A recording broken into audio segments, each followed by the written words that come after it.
I think this afternoon has been a really interesting one because it takes fair pay as a kind of touch point of what fairness could be or isn't about. What I found was how difficult it was, how slippery the concept of fairness is, and how much different parties co-opt that term to project their own argument. And I think that's something that we've got to acknowledge and get better at, because just saying it's fair doesn't make it so.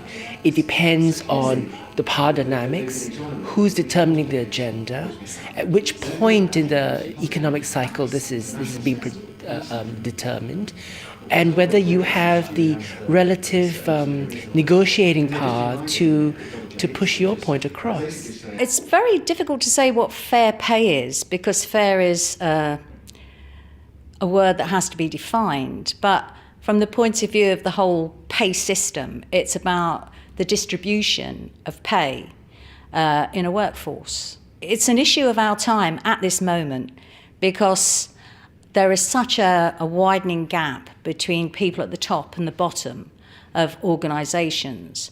And I come from a public sector union, so obviously I bring that particular perspective. So I look at how the gap between the top and the bottom of pay structures has widened in the public sector, and why that should be so. If you measure wage inequality, for example, as the gap between somebody 10% from the top of a wage distribution compared to somebody 10% from the bottom, that's gone up very rapidly in the last 30 years or so in the UK. It's also been going up in lots of other countries. The US has seen big increases. Increases have been happening in countries like Germany since the mid-1990s and so on. So rising inequality, rising wage inequality seems to be a feature of many countries. In Britain, we've also got kind of different patterns over different decades. So in the 1980s, wage inequality seemed to rise, both the top half and the bottom half.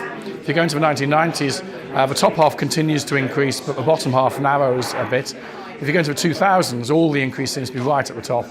Towards the bottom end of the distribution, particularly probably because the minimum wage got introduced in April 1999, there's been a compression at the bottom.